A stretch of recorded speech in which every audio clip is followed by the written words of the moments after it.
C.D. Kaplan, and then Shannon. Coach, with Malik out, it seems as if Jalen Withers looked more comfortable playing the 4 when Malik was in the pivot. And my question is, going forth, do you foresee any tweaks to your positioning or sets which might allow Jalen to get the ball in that position as opposed to with his back to the basket underneath?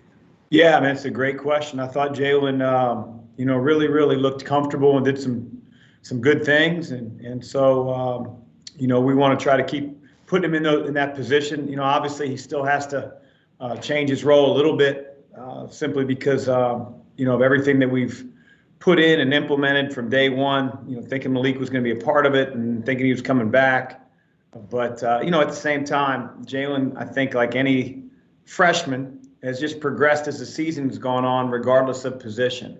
And, he's done a great job here as of late. We need him to be a consistent guy for us. But, yeah, we're going to try to do things that have Jalen away from the basket just as much as we have him around the basket. Shannon?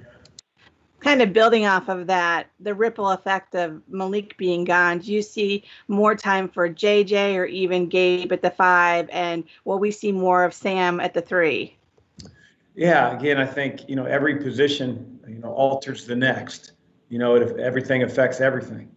So, I think, Sam's been really good here the last, few weeks. Just talked about Jalen.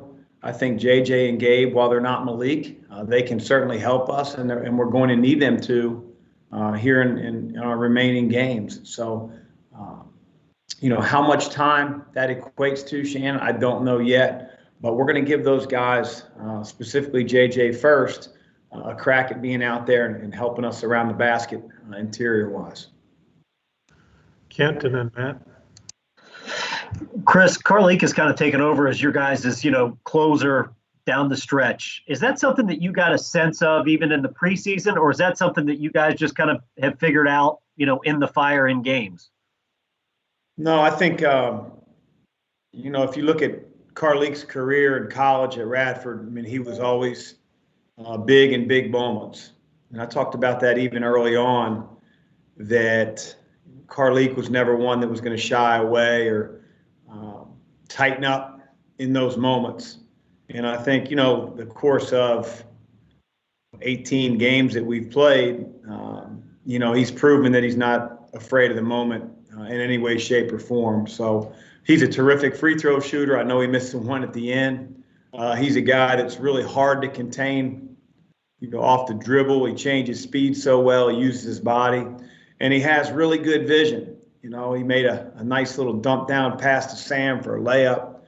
So, you got to be careful when you double him or extend on his ball screens, because he's going to try to find that passing lane to an open teammate as well. So we know that he can finish games. We got to get to the point where games are, in that, in that crux where one play can separate winner and loser. Matt? Hey, Coach. Matt McGavin with Sports Illustrated. Kind of talking about injuries. Josh Nickelberry and Nate Gaon have been a couple guys who have missed extended time due to one injury or another. When do you see them potentially coming back this season, if at all?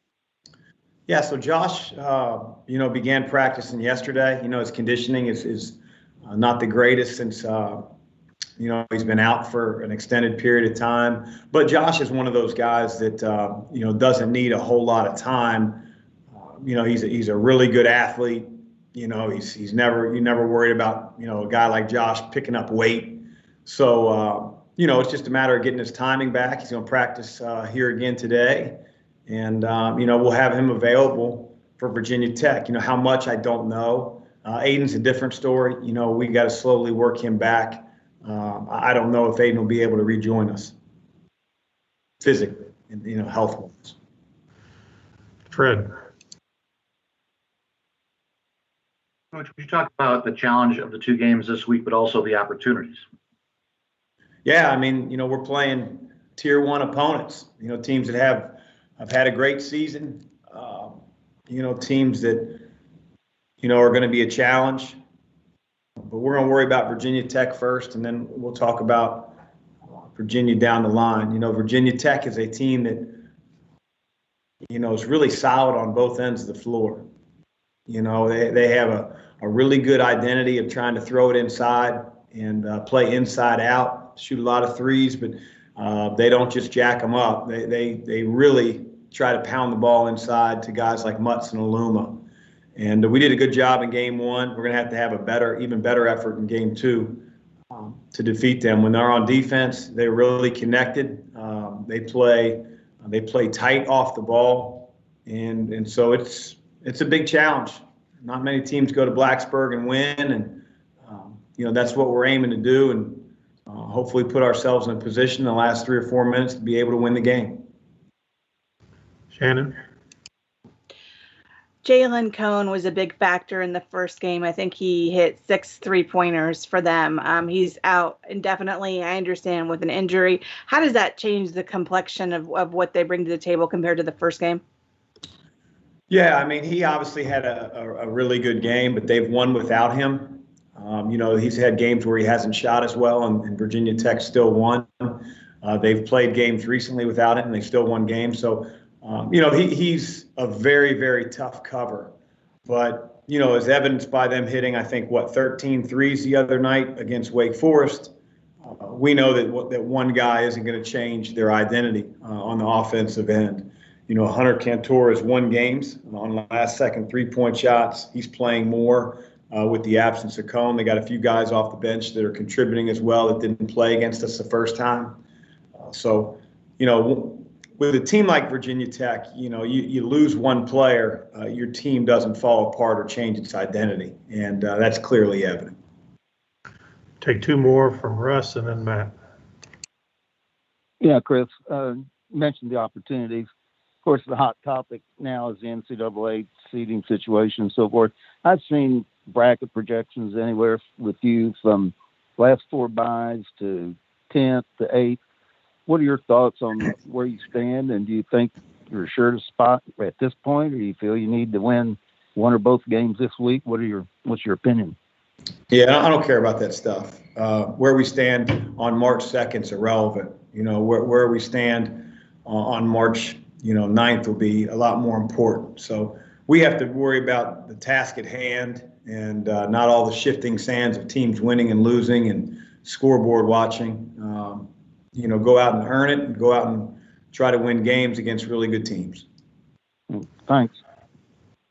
Matt, to close it out. Hey, Coach Matt again. Obviously, Wednesday is a big game in terms of seeding for the ACC tournament. Excuse me.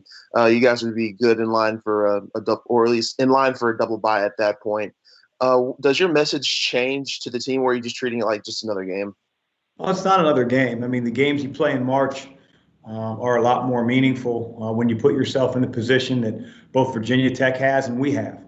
And so that's great. You want to play for something. It's what you work for all off season and all throughout the season. We have a young team. We try to educate them on what they're playing for, but it's no bigger than just being able to execute those details that we talk about with Virginia Tech on the floor. And then the results and how the results pan out in the larger context of, different teams in the league, seedings for the conference tournament. That stuff will fall into place. We just have to worry about doing our best against a really good Virginia Tech team. Coach, thank you. Thanks, guys. That'll close us out for today. Thank you for joining us. Thanks, Coach. Thanks, Kenny.